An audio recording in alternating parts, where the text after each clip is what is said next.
সঠিক সময়ে আরজেকে নিয়ে কোর্টে হাজির হয়ে সবাইকে নির্দোষ প্রমাণ করলো বাণী। খুশিতে বাণীকে জড়িয়ে ধরলো ঈশানী। হ্যাঁ বন্ধুরা, এমনটাই দেখা যাবে। তাই সম্পূর্ণ জানতে ভিডিওটিতে লাইক দিয়ে চ্যানেলটি সাবস্ক্রাইব করে দেখতে থাকুন। গল্পের শুরুতে দেখা যাবে একটা কাচের টুকরো নিয়ে আর্যকে বলে, আর্য নাও, তোমার হাতের দড়িটা আগে কাটো। তখন আর্য বলে, না বৌদি, আগে তোমার হাতের দড়িটা আমি আগে কাটবো, কারণ আমি যে ভুল করেছি সে ভুলের কোনো ক্ষমা হয় না। আমার পাপের প্রায়শ্চিত্ত করা উচিত। আমি শুধুমাত্র নিজের পিঠ বাঁচাতে চেয়েছিলাম, সবাইকে নিয়ে যে বাঁচতে হয় সেটা আমি ভুলে গিয়েছিলাম বৌদি, আমাকে তুমি ক্ষমা করে দাও। তারপরে দেখা যাবে আর্য বাণীর হাতের বাঁধন কাটতে থাকে। তখন বাণীর হাতটা কেটে গেল। বাণী বলে, আর্য, কেটে গেলে কেটে যাক, তুমি না চিন্তা করো না, তুমি দড়িটা কাটো। তারপরেই দড়িটাকে কেটে ফেলে আর্য। এদিকে বাণী দড়িটা হাত থেকে ছাড়িয়েই পায়ের বাঁধনটাও ছাড়িয়ে নেয়। তারপরে বাণীর সঙ্গে সঙ্গেই আর্যর হাত পায়ের বাঁধনও খুলতে থাকে। তখন আর্য বলে, বৌদি তুমি ঠিক আছো তো? তখন বাণী বলে, হ্যাঁ আর্য, আমি একদম ঠিক আছি। এই বলেই আর্যর হাত পায়ের বাঁধন খুলে দেয়। অন্যদিকে অনিরুদ্ধ বিক্রমের কাছে যায় আর গিয়ে বলে, এই সব কিছুর মাস্টারমাইন্ড আপনি, তাই তো? এই সব কিছু কেন করছেন আমি জানি, সম্পত্তির জন্য, আমাদের বিজনেসের জন্য। আপনার মতো খারাপ মানুষ আমি একটাও দেখিনি।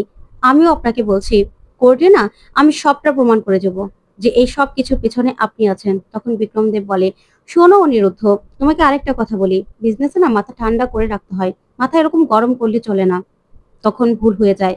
তখন অনিরুদ্ধ আরো রেগে যায়। তখন বিক্রম বলে, তুমি এই দাবা খেলতে পারো তো?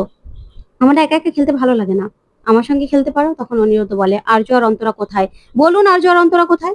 তখনই বিক্রম অনিরুদ্ধকে বলে, যাও, এখনো সময় আছে, আজকে তো কোর্টের লাস্ট হিয়ারিং, তাই এই কাগজে তোমার বাড়ির লোকদের সই করে দিতে বলো, তাহলে সব ঠিক হয়ে যাবে। তখন অনিরুদ্ধ কাগজটা ছিঁড়ে ফেলে দেয় আর বলে, আপনার কোনো পরিকল্পনা আমি সফল হতে দেব না, আর বাণী আর আর্যকে আমি ঠিক খুঁজে বের করবো। তখন অনিরুদ্ধ বলে, শোনো অনিরুদ্ধ, তোমার এখনো সুযোগ আছে কিন্তু। তখন অনিরুদ্ধ রেগে সেখান থেকে বেরিয়ে যায়।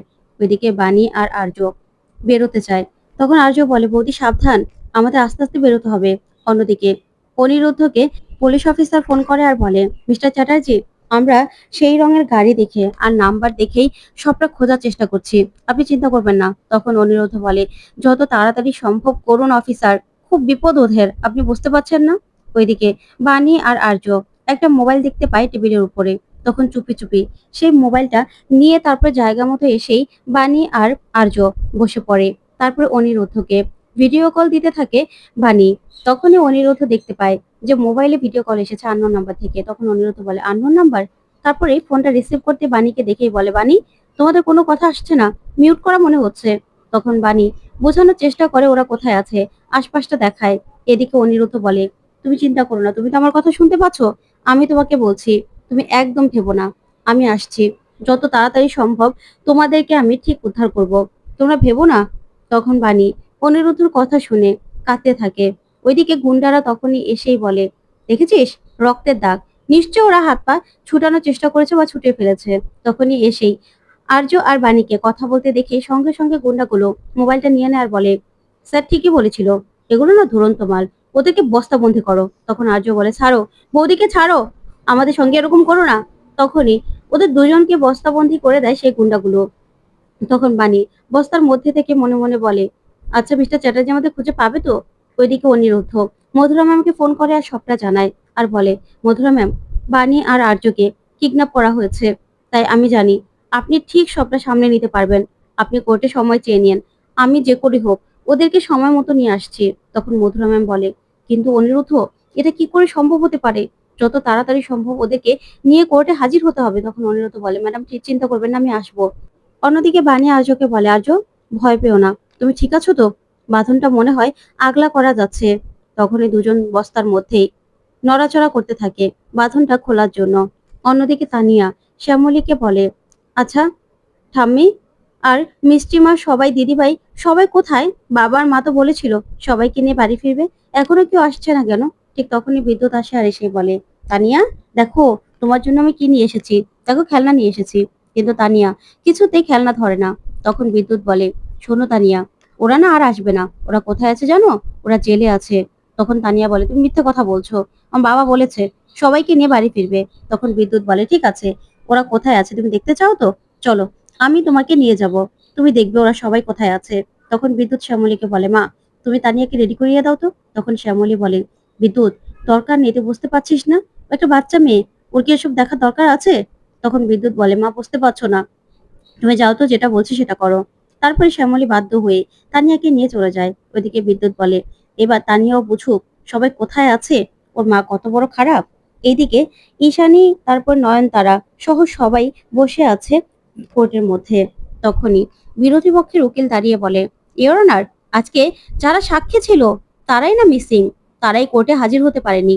ওইদিকে নয়নতারা বলে, দেখেছো ঈশানী, ওই বাণী অনিরুদ্ধ দুজনের একজনও আসলো না।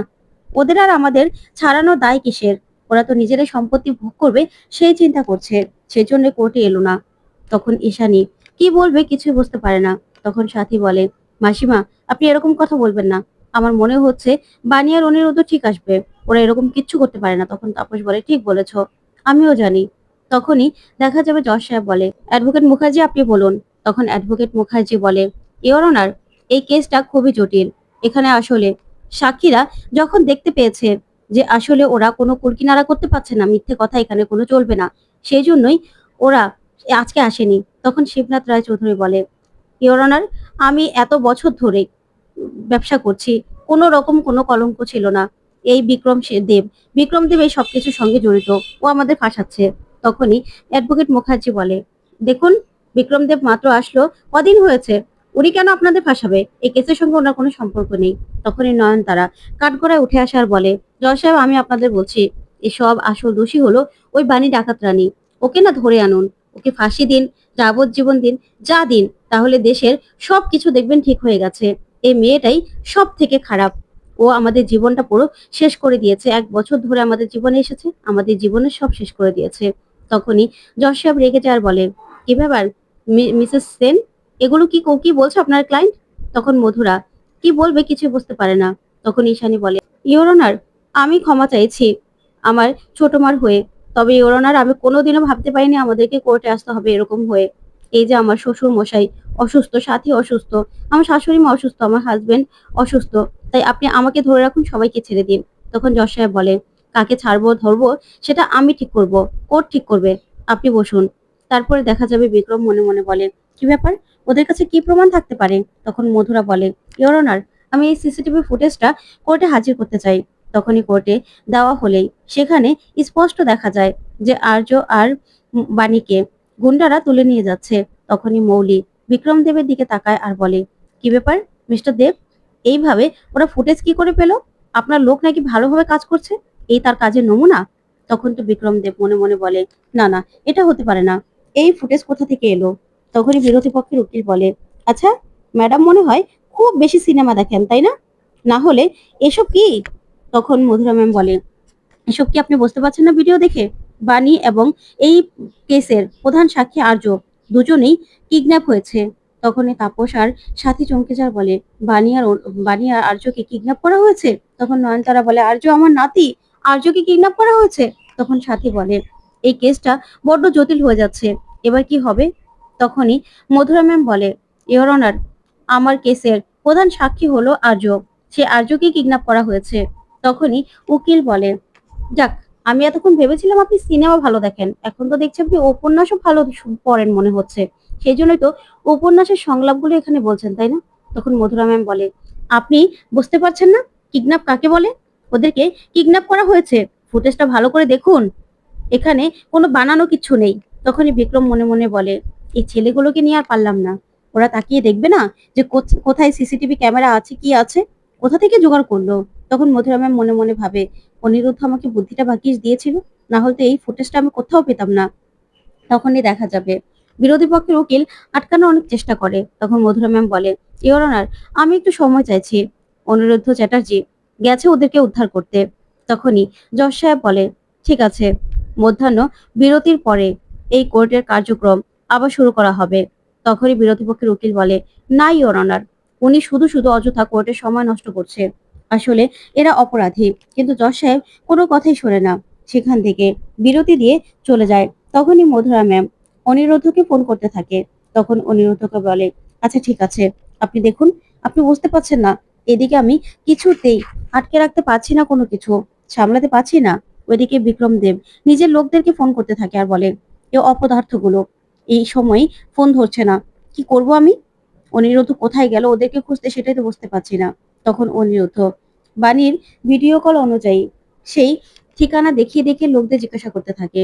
তখনই লোকগুলো দেখিয়ে দিলেই অনিরুদ্ধ সেদিকে আসার চেষ্টা করে।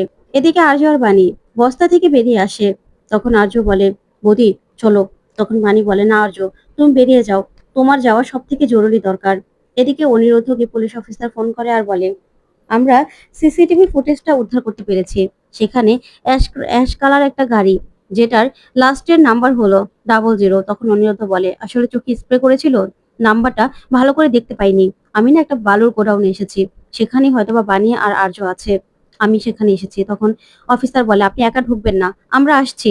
এদিকে বানি আর্যকে বলে, আর্য তুমি যাও, সবাইকে গিয়ে বাঁচাও। তখন আর্য বলে, না না বৌদি, তোমাকে রেখে আমি কিছুতেই যাব না। তখনই গুন্ডাগুলো সেখানে চলে আসে। তারপর বানি আর আর্য পালাতে গেলেই ওদেরকে আবারও ধরে ফেলে আর বলে, পালানোর চেষ্টা করছিস? না, তোদের ব্যবস্থা এখনই করতে হবে। এই বলে ওদেরকে সেখান থেকে ধরে নিয়ে যেতে গেলেই তখন সেখানে অনিরুদ্ধ চলে আসে আর গুন্ডাদেরকে ইচ্ছে মতো মারতে থাকে। তারপর সেখানে পুলিশ চলে আসে আর গুন্ডাদেরকে ধরে সেখান থেকে নিয়ে যায়। ওইদিকে বানি আর্যকে জড়িয়ে ধরে আর বলে, মিস্টার চ্যাটার্জি, আপনি এসেছেন? তখন অনিরুদ্ধ বলে, তুমি ঠিক আছো তো বানি? তখন আর্য বলে, অনিরুদ্ধ দা, আমি ভুল করেছি, আমাকে তুমি ক্ষমা করে দাও। তখন অনিরুদ্ধ বলে, আর্য, তুমি ভুল করেছো, ভুলটা বুঝতে পেরেছো, এবার সবাইকে বাঁচাতে হবে। তুমি যা যা জানো সত্যিটা সব বলবে। তখন আর্য বলে, হ্যাঁ, আমি অভিযোগটা তো তুলে নেবই, আর যা যা জানি সব সত্যিটা বলবো। ওইদিকে নয়নতারা বলে, বানি আর অনিরুদ্ধ এখনো এলো না? আমি বলছি ঈশানী, এ সব কিছু না ওদের সাজানো নাটক। তখন ঈশানী বলে, না, এটা কিছুতেই হতে পারে না, আমার মনে হচ্ছে না যে ওরা নাটক করছে, ওদেরকে কিডন্যাপ করা হয়েছে। আপনি বুঝতে পারছেন না ছোট মা? তখনই সাথী বলে, একদম ঠিক কথা বলেছে ঈশানী, আসলে আমাদের কেসের প্রধান সাক্ষী তো ওই বানি আর আর্য, তাই ওদেরকে কিডন্যাপ করে নেওয়া হয়েছে। তখন দাদু বলে, সারা জীবন কি আমাদের জেলে কাটাতে হবে? কিছু তো বুঝতে পারছি না। তারপরেই কোর্টের রায় ঘোষণা করা হবে। ঠিক তখনই সেখানে বানি বলে, ইওর অনার, দাঁড়ান, আমরা চলে এসেছি। তখন বানি, আর্য আর অনিরুদ্ধ সেখানে এসে হাজির হয়। তখন বানি বলে, ইওর অনার, আমি এই কেসের প্রমাণ নিয়ে এসেছি, প্লিজ আমাকে একটু কথা বলার সুযোগ দিন। তখনই বিরোধী পক্ষের উকিল বলে, না ইওর অনার, এখন তো কোর্টের রায় ঘোষণা করা হবে, উনি এখন আসলেই কি আর কথা বলতে পারবেন নাকি? তখন তো তাপস, সাথী, ঈশানী সহ সবাই খুশি হয়ে যায় বাণীকে দেখে। এদিকে বিক্রম বলে, ওরা কি করে আসলো? তখনই মৌলি বলে, দূর, ওরা আবার চলে এলো। তারপরে ঈশানী বলে, বাণী, তুমি এসেছো? তখনই বাণী সব প্রমাণ কোর্টে পেশ করে।